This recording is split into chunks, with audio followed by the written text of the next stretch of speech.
আর কুলাউড়া থেকে যেহেতু 3 জন মানুষকে অপহরণ করে জোরপূর্বক নিয়ে গিয়েছে, আমরা কুলাউড়াবাসী হিসাবেও আমরা সেই পদক্ষেপ নেব।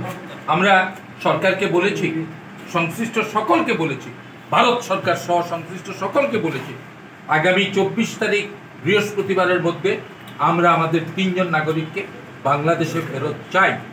যদি এর মধ্যে বাংলাদেশে তাদেরকে ফেরত না পাঠায়, তারা না আসে, আমরা কুলাউড়া থেকে আমরা সর্বাত্মক আন্দোলন গড়ে তোলার চেষ্টা করব। আপনাদেরকে ধন্যবাদ।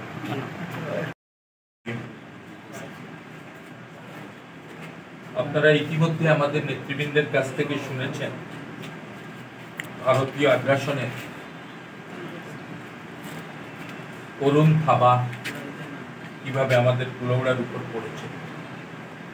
আপনারা ইতিমধ্যে জেনেছেন আমাদের সীমান্তবর্তী শরীফপুর ইউনিয়নের 3 জন নাগরিককে ভারতের বিএসএফ বাহিনী অন্যায়ভাবে আটক করেছে এবং এখনো তারা ছাড়া পায় না। আমাদের সরকারের পক্ষ থেকে বিভিন্ন পদক্ষেপ নিয়েছে, বিজিবি নিয়েছে, ফলপ্রসূ খুব বেশি কোনো ফলাফল হয় নাই। তারা এখন ভারতের কারাগারে আটক। আমরা মনে করি এটা স্বাধীনতা সার্বভৌমত্বের প্রশ্ন। আমরা মনে করি আন্তর্জাতিক আইন অনুযায়ী এটা একটি নাগরিকের অধিকার। এক দেশের নাগরিককে আপনি গায়ের জোরে আপনি আপনার কারাগারে নিয়ে আটক করবেন, এটা কোনো মনুষ্যত্ববোধ নয়, এটা কোনো গণতান্ত্রিক আচরণ নয়, এটা কোনো সৎ প্রতিবেদনশীল কোনো মনোভাব নয়। আমরা ভারতের এই আগ্রাসী তৎপরতার তীব্র নিন্দা করি এবং আমরা লক্ষ্য করেছি কিছুদিন পর পর ভারত কুলাউড়ার সীমান্তবর্তী এলাকায়, বিশেষ করে শরীফপুরে আগ্রাসন চালায়, গুলি করে মানুষ মারে, মানুষকে হত্যা করে, সীমান্তবর্তী গ্রামগুলো থেকে আতঙ্ক সৃষ্টি করে। কখনো কখনো ভারতীয় নাগরিকরা এসে বিএসএফ এর সহায়তায় বাংলাদেশের মানুষের উপর আক্রমণ করে। আপনারা লক্ষ্য করেছেন সরকারের পট পরিবর্তনের পরে বিজেপির সাথে মিলে সীমান্তবর্তী নাগরিকরা এক ধরনের প্রতিরোধ গড়ে তুলেছে।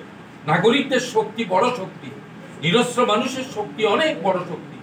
আজকে এই দিনে আমরা জাতিসংঘ সহ বাংলাদেশের অন্তর্বর্তীকালীন সরকার এবং সংশ্লিষ্ট সরকারের অঙ্গগুলো এবং আন্তর্জাতিকভাবে যেসব সংস্থা রয়েছে তাদের প্রতি আহ্বান যে আপনারা ভারতের সাথে আলোচনা করে আমাদের এই 3 জন নাগরিককে দ্রুত ফিরিয়ে দেবেন এবং সীমান্তের সমস্ত অরাজকতা, অন্যায়, অবিচার এগুলো বন্ধ করবেন।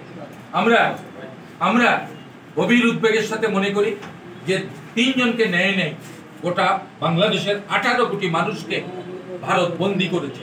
কাজেই আমরা মুক্তিযুদ্ধের মধ্য দিয়ে অর্জিত বাংলাদেশ, জুলাই এবং আগস্ট গণঅভ্যুত্থানের মধ্য দিয়ে নূতন চেতনাদীপ্ত বাংলাদেশ, আমরা কারোর এই ধরনের তাবেদারি মনোভাব, এই ধরনের দাদাগিরি মনোভাব আমরা বরদাস্ত করব না। জনগণকে সংগঠিত করে আমরা প্রতিরোধ গড়ে তুলব।